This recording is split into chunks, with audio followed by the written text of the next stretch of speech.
Mike's on the final year of his contract, so outside there's of course going to be questions. What's the sentiment inside the locker room, and what do you tell people who are figuring out what they're going to be your coach? That's above my pay grade about if Mike is coaching again next year. But, all coaching aside, Mike can leave and go wherever he wants. But guys, I kind of feel bad for guys like Zach Martin and guys who might be on their last year on their way out, because that's what I wanted to hold the trophy for. You want to win games and do great things with those type of legends who put in more time and work than Mike McCarthy ever did. So those are the kind of guys that I have so much sympathy and hurt for. You guys were 2-2 when you got hurt. Sometimes it is always good to hear conversations in their entirety. What is up, you guys? Welcome back. Just Simply Sports here with me. I am Kaja. If you're new here, I welcome you. Like, subscribe, leave a comment. Let me know what you think. If you're not new and you've been here, I appreciate you for continuing to rock out with me and stay here tuned into my channel now. This Micah Parsons clip has been trending since yesterday about what he said about his coach. And I was like, okay, well, Micah was just talking the other day on his podcast about being hopeful and the fat lady hadn't sung her last song yet and being optimistic about the rest of the season in spite of not having their starting QB. So I'm like, why would he just make a complete turn and say what he said about his coach? So I wanted to actually hear what he had said in his entirety. Now, as you actually heard the full clip, not just what Micah said, the reporter asked him how he felt about Mike McCarthy and his contract year. And he said, it's above his pay grade, which is probably why maybe he should have just segued on from that question. But in a nutshell, when you take what he said about, Mike McCarthy can go wherever he can leave and go wherever he wants. That's the one line that has just been taken and just blown out of proportion. And there was no context, no subtext, added behind it. It just seemed like he was just being disrespectful towards his coach. But then you actually listen to it. What I take from it was him saying, you know what, Mike McCarthy, he can go wherever he wants to go after this. We have players here who may not ever play the game of football again. It's maybe like their last hurrah, so to speak. They may not go to a different team. They don't have the same luxury that Mike has as a coach as they do as players because they're older. The team is not doing good. So the chances of them getting into another team are very, very slim. They might just end it without never getting to hold that trophy, not getting the chance to go to the Super Bowl or playing a championship game. So I understood what he was saying. Where he lost me was when he said more than Mike McCarthy has ever done. That to me was like, okay. Like I was rocking with him. I'm like, okay, Micah, it's not that bad. I'm gonna come on here on my channel. I'm gonna defend you. But that part to me was like, more than Mike McCarthy has ever done.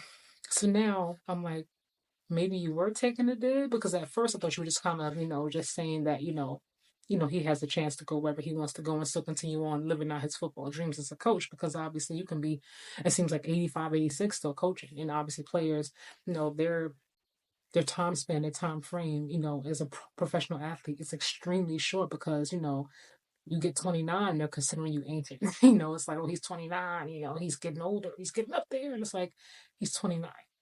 I feel like sometimes you get better with age, but it seems like when, we're talking about professional sports, people, the older you get, early 30s, late 20s, late to mid 20s, it's like, oh, he's getting up there, he's getting kind of ancient. It's like he's 27, he's 26. But nevertheless, when he says more than Mike McCarthy has ever done, last time I checked, I believe Mike McCarthy is still a Super Bowl winning coach. So when you say more that he's ever done, I'm not sure what exactly you mean by that. I do expect him fully to go on the edge and give his take on why he said what he said and what he meant. He will explain it, I'm pretty sure, because he is always going to be in that podcast talking. But I will say, I feel like at this point, it's just time to blow the whole thing up because it's one thing to not be winning games and be struggling, but as a team now, there is no team. What they have is a roster of guys, and not everybody is like, seems like they're pointing a finger at this one, that you. We're not winning. They're on the sidelines arguing. You got the coach, slamming down, the the clipboard in frustration. Everybody is just frustrated. And like I always say, when you are winning, it always covers up everything because you're winning. So no one is going to complain about the little things, about Ezekiel, missing meetings, coming to practices late, because we're 12-5. We're 10-1, we're 9-2, we're 7-2, all these different things. So you're winning. Everybody's happy. Everybody's, going on their podcast, talking. Everybody's in the post game conference, excited, hopeful about, the rest of the season. And then when you're not winning, and then everybody's injured and everybody's hurt, or you have a game where you feel like you can win it and you're losing for whatever the number of reasons are, the sun and CD's eyes, all these different things, it's just like a complete Debbie Downer. And it's really hard to keep yourself positive and keep the team positive. But because there just seems to be so much discourse, like everybody's like playing for themselves at this point. No one's really playing for each other. No one's even playing, to win. I think everybody seems like they come out there expecting to lose, and they're playing like it. 36, like Micah Parsons at the defense did good. You guys lost. It was like 34 to what, 36 to 4. I don't know, 30 something is the point. But if you looked at the game, look at the highlights, it felt like the score was even a lot further than that. Like it wasn't even what it was. So I don't know how much the defense did actually do, if we're being honest, but Micah feels like they played good, so okay. They play good. Whatever makes you feel good, right? But at this point, like I always say, I've said this in every video, when you have a championship winning team, a championship even contending team, it starts from the top all the way down. Jerry Jones, to me, in spite of having the richest franchise in the world, in spite of having one of the most popular franchises in the world, $10 billion worth of net worth, you don't do the right things. You do not do the right things at all. You give Dak $60 million. He's the highest paid quarterback. I don't knock Dak for getting his money, because if you got Trevor Lawrence and Jordan Love getting paid, Dak's not going to come in and get paid less, and he shouldn't. But I do blame Jerry for paying him when he did. I blame him for paying CD when he did, because if you were going to always pay them, then pay them ahead of time, save yourself some money. Then maybe you could have brought in Derrick Henry as opposed to saying, well, I couldn't afford him. Well, maybe you could have if you had done things the right way ahead of time as opposed to waiting. And if you're going to wait that long and wait till like the first game of the season to pretty much sign your quarterback, then wait till the end of the season.